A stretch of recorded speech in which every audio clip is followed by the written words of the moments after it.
Bom dia, Caldenei, bom dia, Leonardo. É muito importante essa ajuda de uma psiquiatra, né? Na nossa programação, Caldenei e Leonardo. Até Haja ansiedade, né? você pode contribuir na medida em que atua na área previdenciária como advogado, né? Tem um escritório bastante renomado em Pelotas nesta área previdenciária, né? Sobre o afastamento de trabalhadores por causa da ansiedade. Isso se reflete no atendimento aos segurados? Sim, seguramente, Caldenei. Eu até diria, sim, claro, uma amostragem que eu tenho nos atendimentos que eu faço diariamente. Eu trabalho das 8 às 18, todos os dias. Então, eu tenho, assim, um contato com uma gama grande de pessoas que relatam exatamente isso. Eu diria assim, nós temos duas epidemias, pelo menos, que são, assim, visíveis. Problemas traumatológicos, que aí vamos colocar aí problemas de coluna, problemas de acidente de moto, né, que é uma epidemia impressionante que nós temos de problemas traumatológicos e problemas psiquiátricos. Eu diria duas gamas assim de problemas gravíssimos que levam as pessoas à incapacidade para o trabalho. A depressão, a ansiedade e vários distúrbios psiquiátricos são assim uma constante no meu escritório de advocacia.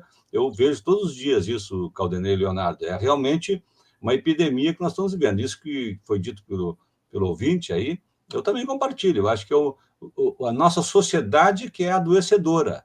Não é? Não são as pessoas que estão adoecendo individualmente. Quando a gente ouve individualmente um e outro, a gente vê que as situações se repetem. Né? O que não, aquelas pessoas não se apercebem que elas fazem parte, na verdade, de uma sociedade que leva ao adoecimento.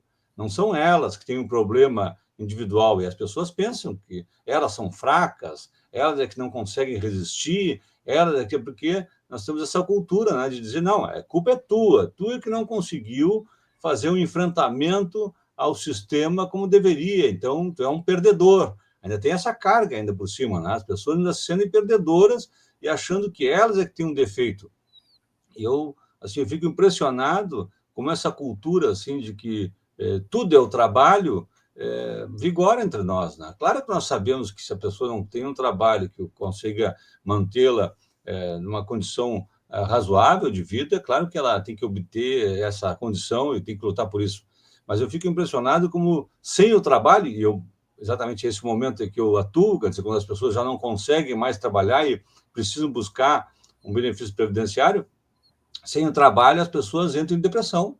Então, qualquer outra razão que levou a pessoa a não poder trabalhar, tem junto aí o aspecto depressivo. A pessoa para de trabalhar, logo já tem aí anexado aí no pacote a depressão. De tal maneira que frequentemente nós conseguimos benefícios por incapacidade, não pela doença de base ou pelo problema de base, nós conseguimos pela consequência do afastamento do trabalho que a pessoa entra em depressão. E aí fica, às vezes, mais fácil, mais visível a depressão, a ansiedade generalizada, do que a doença de base.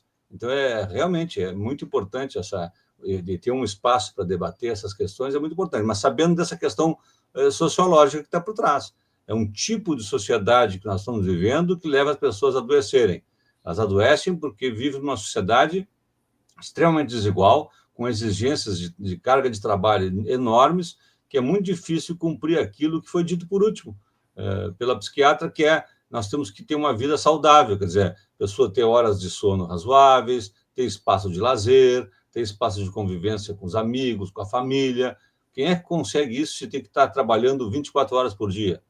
Então, realmente é muito difícil. Até os médicos poderiam dar a receita para os governos, né? Olha, proporcionem à população tempo de lazer, proporciona à população tempo de cuidados próprios, de poder ter uma atividade física, porque senão as pessoas vão adoecer, né? Então, eu acho que é uma questão importante aí de prevenção. Nós conseguimos aí assimilar isso que a psiquiatria já vem nos dizendo há muito tempo, né? O ser humano precisa de trabalho, não pode ter ociosidade total também, porque também não fica feliz, ocioso, mas também não pode ser tanto trabalho, não pode ser só trabalho a vida do ser humano. Marcos Cunha, a semana, né, teve como fato principal a eleição de Donald Trump nos Estados Unidos, a volta de Donald Trump à Casa Branca. E na sua análise, né, como, né, observa essa situação, especialmente, né, já a repercussão que se observa aqui no Brasil, especialmente de entusiasmo da extrema-direita? A onda vermelha norte-americana não tem nada a ver com a cor da minha camisa hoje, viu, Caldenei, Leonardo? Nos Estados Unidos, o vermelho é a cor dos republicanos, né? Não é a cor da esquerda, né? Ao contrário, é a cor da direita norte-americana. Né? Isso é interessante, né? A gente começar por aí, começar dizendo que lá o vermelho é a cor da direita, não é a cor da esquerda. Então não é nenhuma, vamos dizer assim, nenhuma festividade, não estou comemorando aqui a eleição do Trump, pelo contrário. Mas eu queria começar dizendo uma coisa lá de 2016, né, porque para compreender a eleição do Trump, eu acho que nós temos que compreender o fenômeno Trump, né, como é que surge na política norte-americana uma pessoa assim, com esse perfil, né, de um sujeito que parece um brutamontes, totalmente desqualificado, né, que diz absurdos, diz palavrões e faz chacota de problemas sociais graves, enfim, uma pessoa que foi condenada porque subornou uma atriz pornô, e depois tentou derrubar o governo, fazer um golpe de Estado, e mesmo assim consegue ser candidato nos Estados Unidos. Né? É uma coisa assim que pareceria surpreendente para quem acredita numa democracia nos Estados Unidos, e vai ver que ele se elegeu lá, na primeira eleição de 2016, tendo menos votos do que o outro candidato. Na eleição popular, ele teve menos votos, ele ganhou os votos no Congresso, naquele Congresso indireto, da votação indireta, né, dos delegados. Ele não teve, olha, o Bira lá no fundo, lá querendo entrar também na nossa live. É verdade. Eu ia dizer o seguinte, está lá ele lá, eu ia dizer que naquela eleição de 2016, então, ele foi eleito no Congresso, ele não foi eleito pela população. A maioria da população não votou nele. E isso é importante a gente perceber como o sistema norte-americano é muito menos democrático do que o nosso, nesse sentido. Nós temos aqui a votação direta da população ao seu representante. Lá não, lá a votação é indireta. Mas nesta eleição agora, ele teve também a maioria da votação da população. Então, nós temos que mostrar também que houve uma evolução aí, né? Ele ganhou adeptos, né? Ele cresceu, mesmo não obstante tudo isso que nós dissemos, não obstante ele tenha sido um sujeito que tenha tentado um golpe, ele tenha subornado lá a atriz pornô, tenha tido outras condenações, mesmo assim ele cresce, ele aumenta daquilo que ele teve em votação em 2016 para agora, em 2024. Mas eu quero voltar um pouquinho em 2016, como é que então surge uma figura como essa? Eu fiz uma especialização em Direito Comunitário Europeu em 94 na Itália, e nós estudávamos aí os mercados. Eu era em Direito Comunitário Europeu, então a gente estudava a questão dos blocos econômicos. Era uma disciplina jurídica para ver a questão dos blocos econômicos. E eu me lembro de ter lido um texto lá atrás, então, em 94, que estou falando para vocês, que me deu uma forma de interpretar o fenômeno de 2016, que é um pouco diferente daquilo que eu tenho ouvido por aí. Até, às vezes, a gente consegue ouvir, mas eu quero chamar a atenção para esse aspecto que eu vou agora dizer. É o seguinte, nos Estados Unidos, com vamos dizer assim, a globalização, vou dizer assim, com a globalização mais exacerbada dos últimos anos, o que aconteceu lá? Com aquele NAFTA, aquele tratado do Norte, que envolve ali os Estados Unidos e o México, sobretudo, a América Central também, mas sobretudo o que interessa ali é Canadá, Estados Unidos e México, né? Então, esses países é que estão envolvidos. E ali, na questão do México, tem uma questão importante. As empresas do centro americano, e é importante a gente ter essa noção também, para quem não acompanha a vida nos Estados Unidos, é o seguinte, a costa leste, ali onde tem Nova York, tem a Flórida e tal, é uma parte rica e tal, e muito, vamos dizer assim, de investimentos públicos feitos pelos governos norte-americanos, e tem um ambiente ali turístico e atrativo. E a costa oeste também, lá, a Califórnia. Então, se nós pegarmos o mapa norte-americano, se pegar a costa leste, as duas costas, né? A parte do Oceano Atlântico e a parte do Oceano Pacífico. Se nós olharmos, essas duas partes são normalmente mais desenvolvidas, têm as maiores cidades e tem também o eleitorado mais progressista, vou dizer assim. Tá? No miolo norte-americano, que é a grande parte, que é a maior parte, tá? Esse miolo vivia muito das empresas norte-americanas que davam emprego para uma classe média branca que tinha ali uma condição econômica mantida por um sistema de crescimento da industrialização norte-americana. Mas as empresas estavam ali, nos Estados Unidos. Imagine vocês, Carlos Barbosa, aqui no Rio Grande do Sul. Carlos Barbosa vive do quê? Vive da Tramontina. A Tramontina é a empresa que dá emprego para a grande maioria das pessoas em Carlos Barbosa. Imagine vocês, então, se amanhã a Tramontina diz assim, não, eu vou atravessar a fronteira para o Uruguai, porque no Uruguai eu vou continuar produzindo o mesmo produto, vou poder mandar para o Brasil, porque tem um tratado com o Brasil, que é o Tratado da NAFTA com o México, e posso mandar os produtos com o mesmo preço e vou pagar menos direitos trabalhistas no Uruguai, vou poder ter um maior lucro, então eu vou embora para o Uruguai. E aí o que acontece com o Carlos Barbosa se a Tramontina sai de lá e vai para o Uruguai? Desaparece, fica uma cidade fantasma, ficam milhares de famílias desempregadas, jogadas ao nada e ressentidas, porque o governo permitiu isso, compreende? E nos Estados Unidos, com o NAFTA, o que aconteceu em diversas situações ali no centro americano foi isso. Empresas norte-americanas saíram do miolo dos Estados Unidos e atravessaram a fronteira do México, ou foram para outros lugares, para outros países, mas, de qualquer maneira, conseguiram, através de uma política de Estado, do próprio Estado norte-americano, irem para o México, produzir os mesmos produtos, mandarem para dentro dos Estados Unidos, só que pagando muito menos direitos trabalhistas e a Seguridade Social lá. O resultado, um grande miolo ali nos Estados Unidos de trabalhadores, braçais, homens brancos, ficaram desempregados, desalentados, ficaram completamente abandonados pela política, tanto dos democratas quanto dos republicanos. Porque o neoliberalismo e vamos dizer assim, e a globalização, todos estavam de acordo, porque todos estavam ali de acordo com o interesse das grandes empresas norte-americanas. Isso criou um caldo de cultura ali, de pessoas ressentidas, de pessoas desempregadas como nunca, de pessoas que têm uma condição econômica muito pior do que a dos seus pais. Então, esse caldo, eu quero chamar a atenção para esse ambiente, porque esse caldo de cultura que vai se criando entre pessoas brancas, de trabalhadores braçais, então de baixa escolaridade, que tinham uma boa condição econômica porque eram pessoas ligadas à indústria, eram pessoas que ganhavam bem na indústria, tinham uma boa condição econômica. Essas pessoas não foram contempladas pelos democratas, não foram contempladas pelos republicanos. Então, o voto delas, em primeiro lugar, foi um voto de protesto.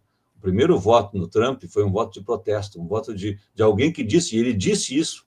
E quando ele disse isso, Caldenei e Leonardo, eu me lembro, em 2016, de ter conversado com a minha mulher e disse para ela, olha, ele está dizendo, esse cara, porque ninguém dizia que o Trump ia ganhar a eleição, né? E eu me lembro de quando ele disse isso, o Trump, eu disse para a mulher, esse cara está tocando num ponto que é extremamente sensível nos Estados Unidos. Ele está dizendo, não cumpriu, agora até pode cumprir agora, porque agora está praticamente um autocrata, vai ter o apoio da maioria do Congresso, vai ter o apoio da Suprema Corte, mas lá na época não pôde, não fez. Mas ele disse, eu vou trazer de volta as empresas norte-americanas para dentro do território norte-americano. O que isso significa? Imaginem vocês agora a nossa cidade lá que eu mencionei, de Carlos Barbosa. A Tramontina saiu, centenas de milhares de pessoas ficaram desempregadas durante anos, e agora a notícia é, se eu me eleger, vou trazer de volta a Tramontina para Carlos Barbosa. Imagina a repercussão que teria isso para aquelas pessoas daquele lugar. Então, eu queria começar a minha análise aqui, e já encerrando, já vi que no nosso horário, mas trazer a minha colaboração, da gente refletir também que existe esse elemento central. Não é tanto vamos dizer assim,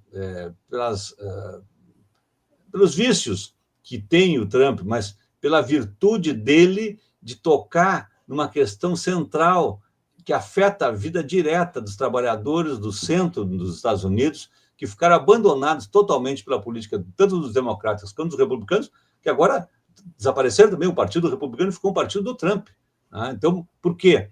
porque ele sentiu isso, ele se voltou para esse público e atingiu esse público diretamente. E daí as pessoas fazem aí uma recomendação de leitura importante do Daniel Kahneman, Pensar Rápido, Pensar Devagar, que é até um psicólogo norte-americano que ganhou o prêmio Nobel de Economia. Então, ele é usado muito pela economia, mas ele serve para a gente compreender o pensamento do ser humano. O pensamento do ser humano também tem muito isso. Quando as pessoas aderem a um determinado discurso, e aderem aí por interesse próprio, porque vão ter garantido seus empregos novamente, que é uma questão central, vital para as pessoas, elas tendem a excluir, vamos dizer assim, tem o viés de confirmação, vamos dizer assim. Tudo depois do que ela ouve daquela pessoa ou daquela linha de pensamento, ela tende a como dizer, só ouvir, e só guardar, e só registrar aquilo que confirma o seu pensamento e a sua posição manifestada. Então, uma vez aderindo ao Trump, as pessoas tendem a não ouvir e não prestar atenção, e os algoritmos agora também nos ajudam nesse ponto, né? Os algoritmos agora ajudam porque mandam para as pessoas só aquilo que elas clicam, então, se elas são trumpistas, elas vão clicar e vão mandar para eles só coisas favoráveis ao Trump. Então, isso tudo cria um ambiente em que, primeiro, as pessoas aderiram porque ele tocou numa questão central mesmo para o trabalhador branco empobrecido norte-americano. Depois de aderir, as pessoas tendem a não ouvir as críticas que podem ser feitas àquele pensamento, aquela linha de pensamento ou aquele candidato que ele optou. Depois, os algoritmos ainda reforçam tudo isso, porque os algoritmos depois só mandam para aquela pessoa mais confirmações. Então, tudo isso nos leva a um ambiente em que a vitória do Trump se explica, ao meu ponto de vista, e o crescimento dele também, porque a política que veio do Biden depois, de novo, não fez nada em relação a isso. De novo, deixou abandonado totalmente à própria sorte esse miolo de trabalhadores braçais brancos empobrecidos nos Estados Unidos. E que depois, claro, aí tem que botar a culpa em alguém também, né?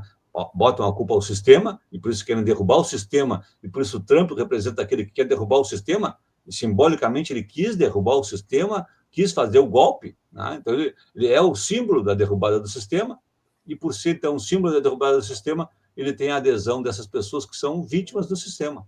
Sistema capitalista internacional norte-americano que dá, vamos dizer assim, vantagens para as grandes empresas, para os ricos, mas que para os pobres trabalhadores norte-americanos tem feito eles sofrerem muito por conta dessas questões que eu estou mencionando para vocês e outras tantas, mas estou chamando atenção para esse aspecto que eu acho que é importante. E qual a repercussão disso para nós? Tá? Para encerrar, eu acho que é grave, porque no meu ponto de vista, se nós tivéssemos ali reunido todas aquelas condições que nós tivemos com o governo Bolsonaro e ainda tivéssemos Trump nos Estados Unidos, nós corríamos um grande risco de ter os Estados Unidos apoiando o golpe aqui no Brasil, e aí ficaria muito difícil de não se ter tido o golpe aqui no Brasil se nós tivéssemos, naquele momento, não o Biden, mas sim o Trump como presidente dos Estados Unidos. Então, eu acho que nós passamos realmente por um momento agora difícil, o crescimento da direita no Brasil e, ao mesmo tempo, a eleição do Trump. Isso cria um ambiente para 2026 perigoso, inclusive para a democracia, que nós sabemos, com todos os defeitos que tem aí, e não estão sendo enfrentados também os defeitos da nossa democracia. Ao contrário, nós estamos vendo agora aí o governo foi eleito para fazer investimentos sociais e anunciando corte de gastos. Então, isso vai nos criar um ambiente novo aí. As pessoas que votaram num governo que era para ter investimentos na área da saúde, na área da educação, aumentar aí a segurança das pessoas, a estabilidade das pessoas, a previdência das pessoas, correm o risco agora de ver anunciado por esse governo um corte de gastos na área social. Então, o que nós estamos criando? Uma legião de desalentados, de pessoas que já não acreditam mais no sistema, não acreditam porque votam num candidato que deveria ser, pelo menos socialmente, de centro-esquerda, mas o candidato agora parece que vai anunciar um corte de gastos de investimentos sociais que vai de encontro, né? Vai contra essa expectativa que foi gerada. Então, isso cria uma frustração muito grande, e esse ambiente de frustração dá margem para aventureiros chegarem a dizer que vão resolver chutando o balde, né? E derrubando o sistema que nós temos. Então, eu acho que nesse contexto, o Trump eleito cria a possibilidade no Brasil ter o apoio dos Estados Unidos. Nós sabemos que na América Latina, isso os próprios documentos do governo norte-americano depois registram, na América Latina, os Estados Unidos sempre participou, no século XIX para cá, sempre participou de todos os golpes e patrocinou e estimulou vários golpes na América Latina, né? Inclusive do Brasil, em 64. Então, nós estamos correndo um grande risco de ter aí uma reedição em caso de uma eleição, ou até mesmo, vamos pensar, Elon Musk comprando votos nos Estados Unidos, como fez, descaradamente. Elon Musk fez uma loteria, dando 1 milhão de reais para quem assinasse apoiando o Trump. Quem assinasse apoiando o Trump ganhava dinheiro, imagina. E isso pode lá, não tem problema, não é a compra de voto. Imaginem vocês esse poderio todo voltado para cá, para o Brasil. Elon Musk voltado para cá, Trump voltado para cá, e a direita e a extrema-direita crescendo no Brasil como cresceu, já nessas eleições, imagino que será 2026. Então, eu vejo, sim, com grande preocupação a eleição do Trump nos Estados Unidos, inclusive com relação ao Brasil. Tá bem, Marcos Cunha, obrigado pela participação e até a próxima sexta-feira. Bom final de semana. Um abraço.